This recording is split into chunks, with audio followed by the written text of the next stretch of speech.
The need for creed.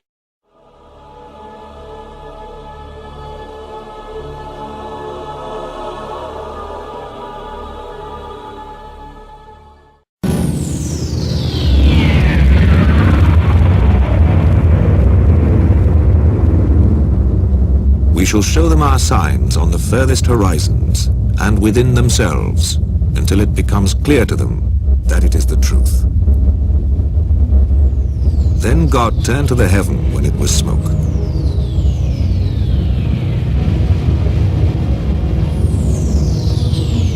Do not the unbelievers see that the heavens and the earth were joined together? Then we split them apart into many pieces.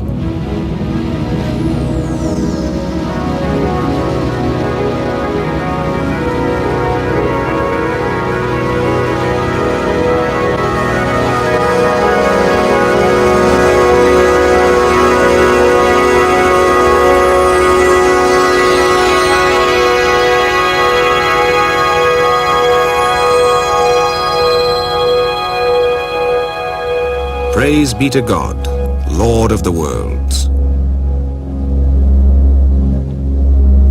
You've just seen a visual interpretation of the Big Bang, a theory of the creation of the universe widely accepted by scientists today.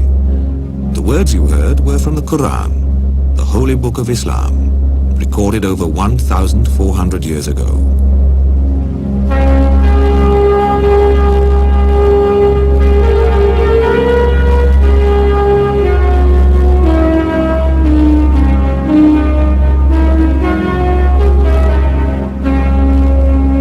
The Quran is the heart and soul of Islam.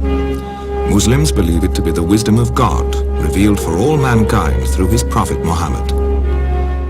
It would seem to make no sense to look for factual scientific information in a book that primarily offers spiritual and social guidance through revelation. Yet within the Quran are many verses containing descriptions of the physical world that are remarkably similar to those of modern science. These verses span a wide range of subjects, from the vast workings of the universe to minute details of life on earth. Do not the unbelievers see that the heavens and earth were joined together? Then we split them into many pieces, and we got every living thing out of water. Surat Al-Anbiya, verse 30. It is in the way the Quran approaches knowledge that it differs so much from modern science. The scientific approach is to isolate and analyze the specific, whilst the Quranic revelation always refers to the specific in relation to and as part of the whole pattern of creation. Today, science can explain many of the complex interactions which maintain the cycle of life on our planet.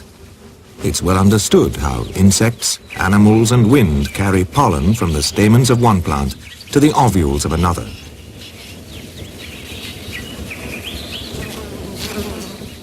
This process of fertilization in plants nearly always depends on the existence of definite sexual characteristics, the male stamens and the female ovules. Common knowledge today, but at the time of the Quranic revelation, such detailed information was not widely known. Nevertheless, in the Quran we read, "Of all fruits God placed on the earth, two of a pair." Surat Arad, verse 3. God is the one who sent water down from the sky, and thereby we brought forth pairs of plants, each separate from the other. Surat Taha, verse 53. The Quran describes the particular in order to further man's understanding of the unity of all things and his place within creation. In the light of this, we should perhaps expect to discover that any detailed observation made in the Quran should accord with modern scientific facts. It was the discovery of this relationship within his own field that led Dr. Maurice Bucaille to make a scientific study of the Quran. As a medical doctor, particularly attracted to natural sciences and physiology, I must confess that in 1972, when I read the Quran in the original text for the first time, these data concerning man were those which impressed me most. And in view of the state of knowledge in Prophet Muhammad's day, it is inconceivable that many of the statements in the Quran which are connected with science could have been the work of any man. This film is based on the research made by Dr. Bukai and published in 2 books, The Bible, the Quran and Science, and What is the Origin of Man? Dr. Bukai's initial interest developed into a general study of all the scientific references in the Quran. He realized that to fully understand these references, he had to develop a grasp of many specialized scientific disciplines. As his study progressed, he found that every description of the material world in the Quran correlated with established scientific facts. It is therefore perfectly legitimate not only to regard the Quran as the expression of revelation, but also to award it a very special place on account of the guarantee of authenticity it provides and the presence in it of reflection which, when studied today, appear as a challenge to human explanation. How is it possible for a book recorded in the 7th century to preempt so much of today's hard-earned scientific information? To understand this, we need to look at the nature of the Quranic revelation and examine its authenticity. Mecca, in the Arabian Peninsula, is the center of the Muslim world. Mecca has always been a holy place and was a center of pilgrimage long before the time of the Prophet Muhammad.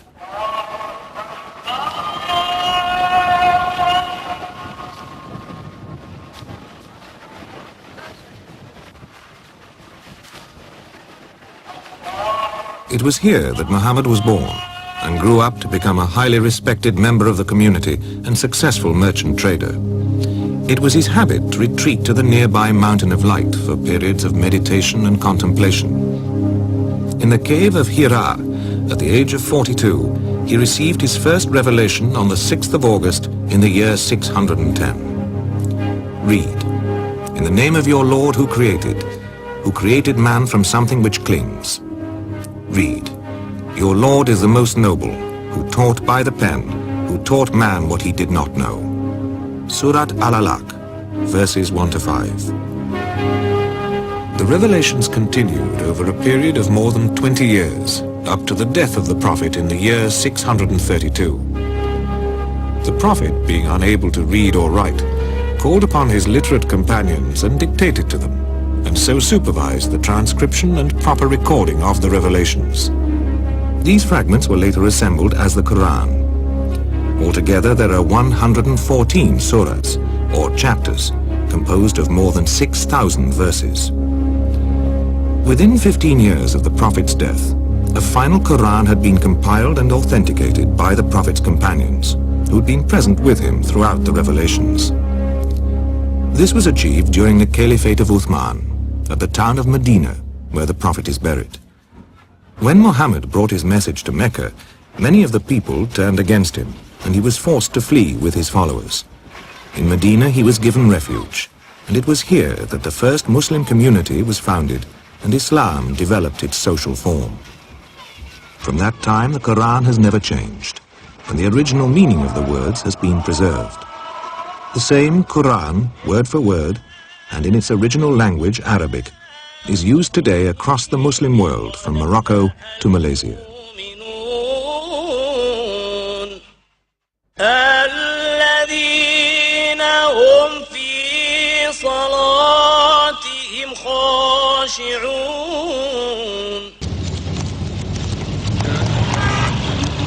For the Muslim, the Quran is the book of wisdom, which guides every aspect of man's existence. Not only the individual's inner spiritual development, but also his outward behavior and the social life of the community. The form which governs all Islamic life is apparent in both the complex urban society of a city like Lahore in Pakistan and in the traditional village community.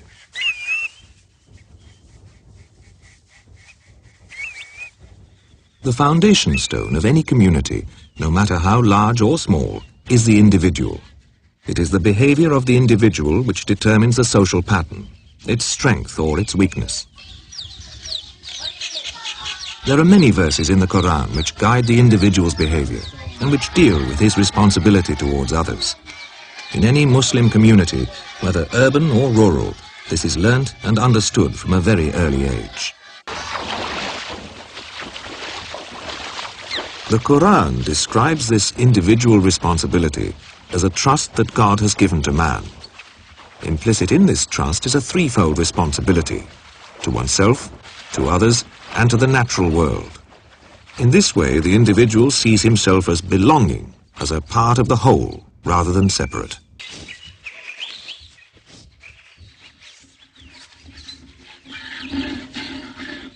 Through the reading of the Quran, even the most routine aspects of daily life are given meaning. The Quran was revealed 600 years before a Muslim scientist, Ibn Nafis, discovered the circulation of blood, and 1,000 years before William Harvey brought this understanding to Western science. Yet the process of digestion and the distribution of nutrients through the blood to the different organs and glands is described in this verse. Truly, in the cattle there is a lesson for you. We give you to drink from what is inside their bodies, coming from a conjunction between the contents of the intestine and the blood, a milk pure and pleasant to drink. Surat Al-Nahl, verse 66. Bismillah ar-Rahman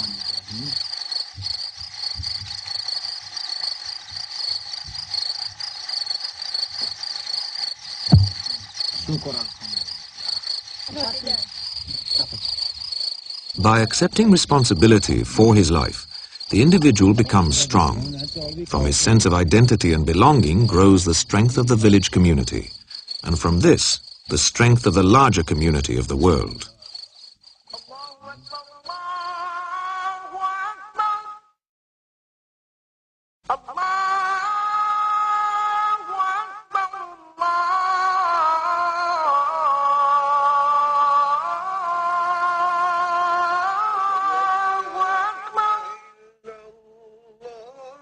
أشهد أن لا إله إلا الله أشهد أن لا إله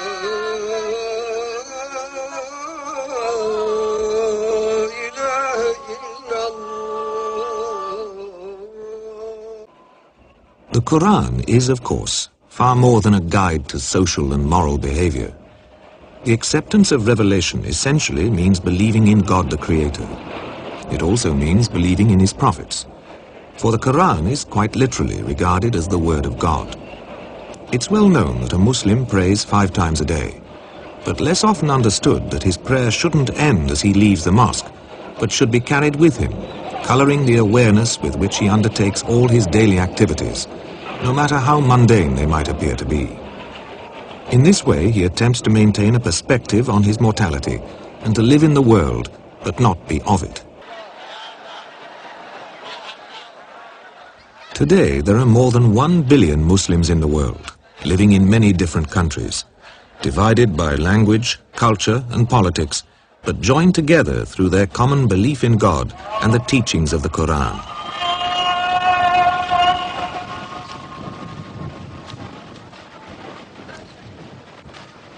And this in an age when many people, particularly in the West, feel that scientific progress has cast irrefutable doubt on the value of spiritual teachings.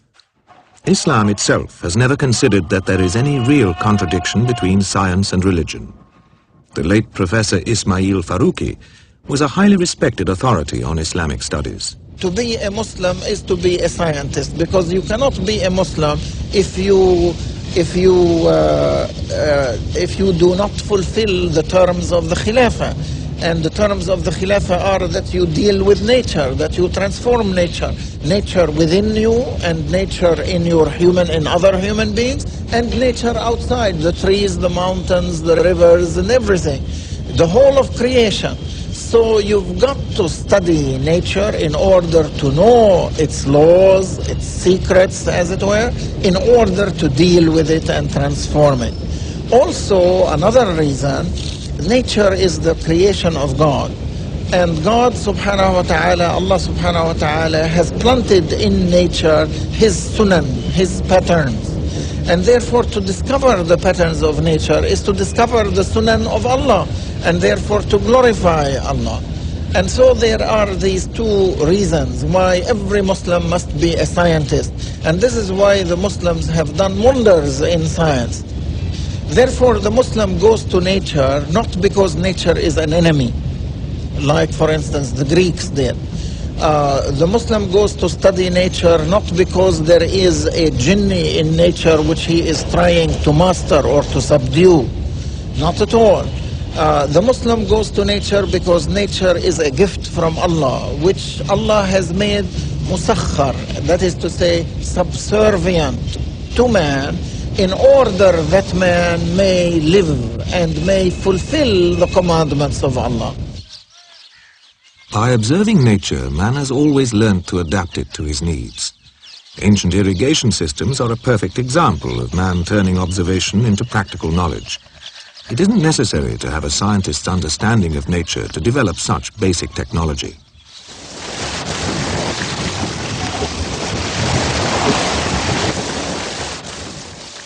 In Europe, it was not until the 16th century that Bernard Palissy presented the first coherent description of the water cycle. He described how water evaporates from the oceans and cools to form clouds. The clouds move inland, where they rise, condense, and fall as rain. The rain gathers in lakes and streams and flows back to the oceans in a continuous cycle. This picture is familiar to us today, but at the time of the Prophet, the prevalent ideas owed more to myth and speculation than to observed fact. In the 7th century BC, Thales of Miletus believed that surface spray from the oceans was picked up by the winds and carried inland to fall as rain. It was thought that the water returned to the ocean through a great abyss, which Plato called the Tartarus. Whereas Aristotle imagined that water vapor from the soil condensed in cool mountain caverns and formed underground lakes that fed springs. The Quran, far from reflecting the common misconceptions of the time, is in close agreement with the facts of modern hydrology. Have you not seen that God makes the clouds move gently, then joins them together, then makes them a heap? You see raindrops issuing from within them. Surat An-Nur, verse 43. It is God who sends the winds, and they raise the clouds. Then he spreads them in the sky as he wills, breaking them into fragments until you see raindrops falling from within them. Then when he has made them reach those of his servants he wills, see how they rejoice. Even though before they received the rain, they were dumb with despair. Surat Ar-Rum, verse 48. Science is the study of the material world and of the way in which the processes of nature work. Spiritual teachings, as in the Quranic revelation, present an overview. Have you not seen that God sent water down from the sky and led it through sources in the ground? Then he caused sown fields of different colors to grow. Surat Az-Zumar, verse 21. And among his signs, he shows you the lightning by way both of fear and hope. And he sends down rain from the sky, and with it gives life to the earth after it is dead. Truly in that are signs for those who are wise. Surat Ar-Rum, verse 24. The Quran asks man to look for signs within himself and on the horizons. To attain understanding, a man must use his eyes, his mind, and his heart.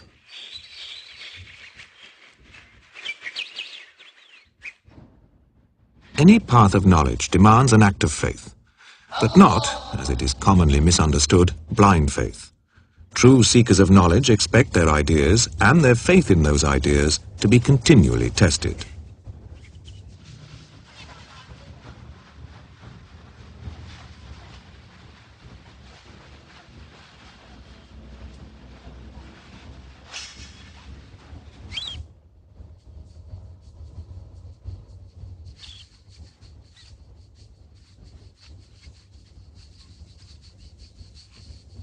In the short history of modern science, many ideas and concepts have been presented only to be discarded as new evidence points to a different truth.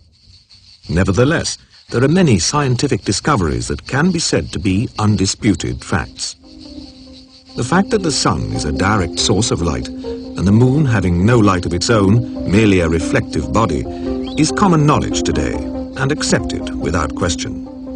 1400 years ago, such specific details were not commonly known. Yet in the Quran, moonlight is described as munir, a word meaning to borrow or to reflect.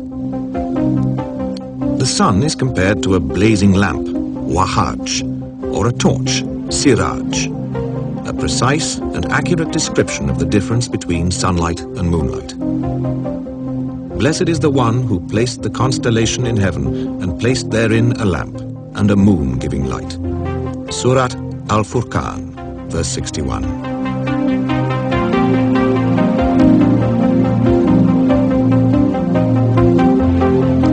For a long time, European philosophers and scientists believed that the Earth stood still at the center of the universe, and every other planetary body, including the sun, moved around it. In the West, this theory of geocentrism went unchallenged from the time of Ptolemy in the 2nd century BC right through until the 16th century, when Copernicus asserted that it is the Earth which moves around the sun.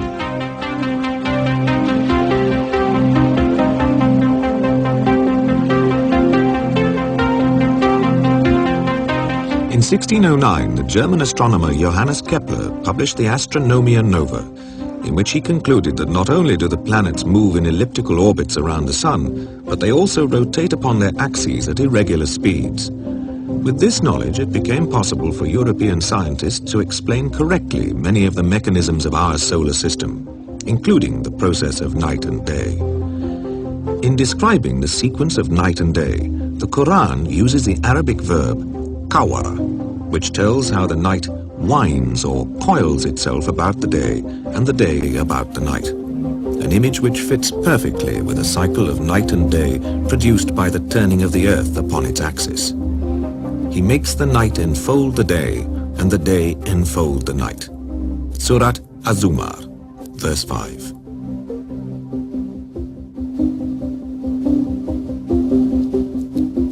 It is he who created the night and day and the sun and moon, all the celestial bodies traveling in an orbit, each with its own motion. Surat Al-Anbiya, verse 33.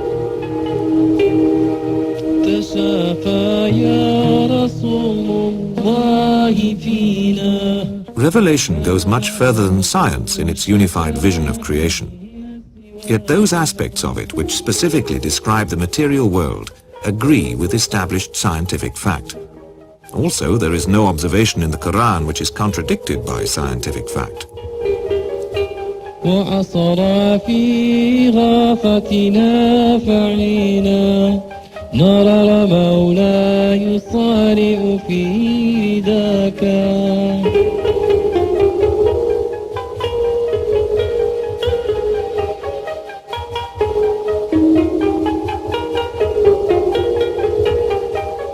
عليك صلاتها بين كل هن وعالك كلهم وما أنا ولاك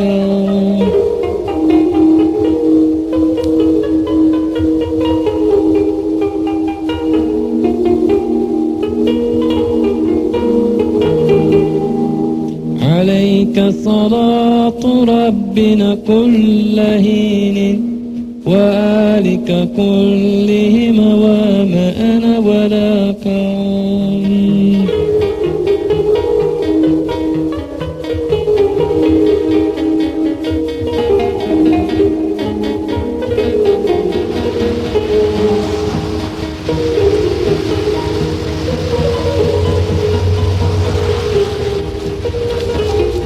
There is no genuine quarrel between the religious search for wisdom and the scientific search for truth.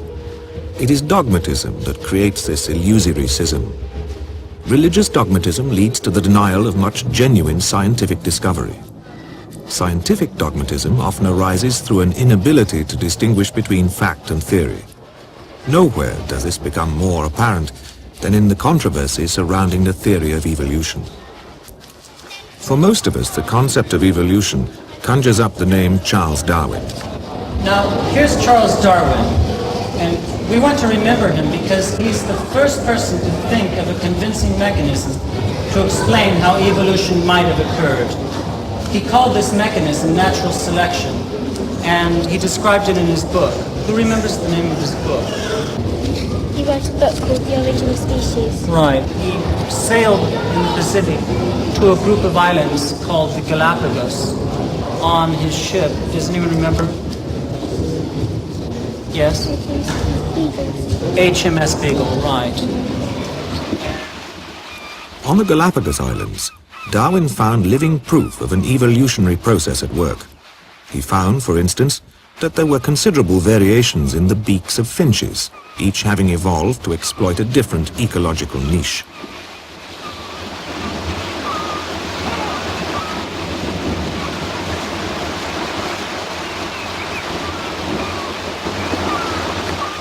But the variations all occurred within the same species. Darwin was unable to find any evidence to support his theory that one species could evolve into another. He expressed his misgivings in a letter written to Thomas Thornton in 1861. But I believe in natural selection, not because I can prove in any single case that it has changed one species into another, but because it groups and explains well, as it seems to me, a host of facts in classification, embryology, morphology, rudimentary organs, geological succession and distribution. Some apes. Which one is the biggest? Despite his misgivings, Darwin's work had such a powerful impact that it has colored most scientific research on the subject since. The popular image of evolution, that mankind evolved from apes, has been so widely embraced that it is now taught as being fact rather than theory. More than a century of scientific research has failed to prove this theory. For a long time, the major line of research was paleontology, the study of fossils. Here, very limited and random evidence has fed an almost unlimited amount of speculation. In 1971, Professor Grasset, who held the chair of evolutionary studies at the Sorbonne University in Paris for 30 years, wrote, "In the history of the primates, we must be careful not to take at face value the reconstructions of our ancestors based on a few scanty vestiges that were put forward in all seriousness by highly imaginative paleontologists. This explains why genealogical trees of man are quickly devised and just as quickly discarded. The most recent works on the subject appear to be fairly mediocre, even though they concern new and interesting discoveries. The researchers engaged in these studies have neither the knowledge or the good sense to interpret the discoveries correctly. The famous Piltdown Man hoax demonstrates the single-minded approach of paleontologists in seeking this speculative missing link. We created man according to the best organizational plan. Surat Atin, verse 4. In truth, we created them and strengthened all of them, and when we willed, we replaced them completely by people who were of the same kind. Surat Al-Insan, verse 28. Once again, the overview of the Quran and the facts discovered by research seem to match. But here the similarity stops. The Quran does not agree with the theories and speculations of the paleontologists. The latest support for the theory of evolution of species comes through molecular biology, in particular from the study of chromosomes and the genetic code.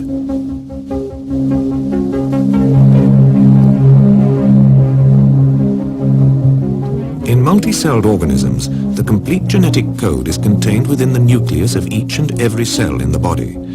An individual inherits exact copies of genes from the parents, so passing on information from one generation to another.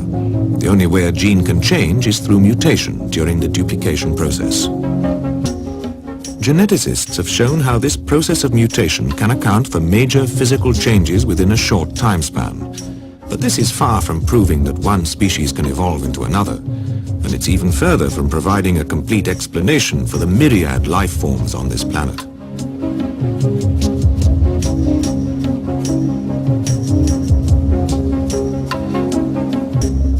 For multicelled organisms to change their nature and function, many different features have to evolve together. This needs fantastically complex genetic coordination. To attribute such coordination to random or chance mutation is a severe stretch of the imagination. Francis Crick, who's dominated the field of genetic research from the very beginning, acknowledges the severe limitations of the molecular approach. In one way, you could say all the genetic and molecular biological work of the last 60 years could be considered as a long interlude. Now that program has been completed, we have come full circle, back to the problems left behind unsolved. How does a wounded organism regenerate to exactly the same structure it had before? How does the egg form the organism? Almost nothing is known of the way genes communicate, cooperate, and organize themselves to develop a complex organism like man. An attempt to explain life solely in terms of random molecular mechanisms is too simplistic. It fails to deal with the fundamental questions behind the process of creation. We created you, and thereupon we fashioned you. Thereupon we told the angels, bow down to Adam. Surat Al-Araf, verse 11.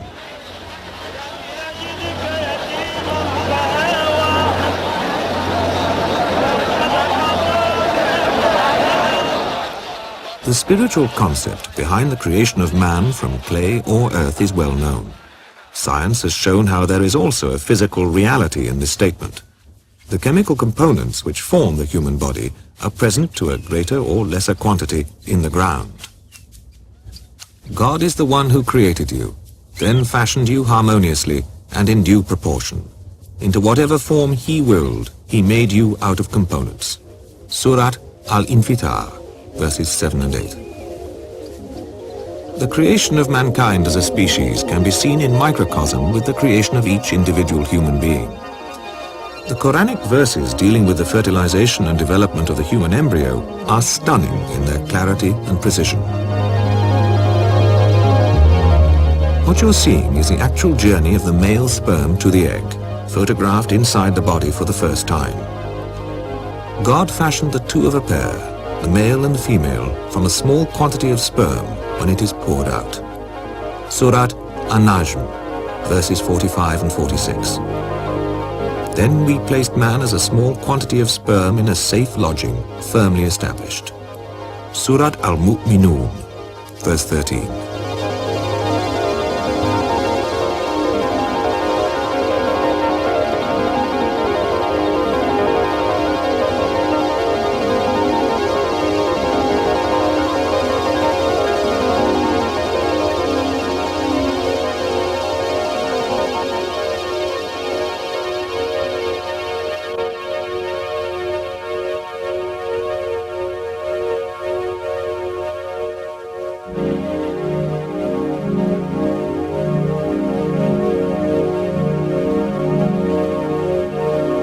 Once fertilized, the egg moves to the womb, where it throws out villocytes, using them to cling to the wall of the uterus and to draw nourishment.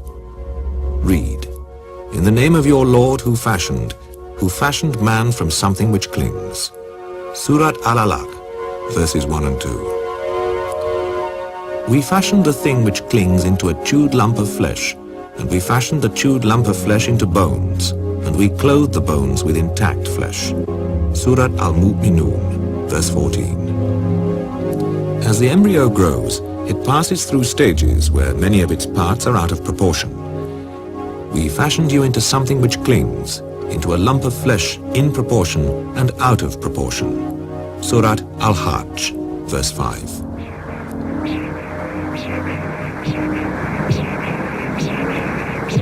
God appointed for you the sense of hearing, sight, and all the internal organs. Surat Al-Sajdah, verse 9.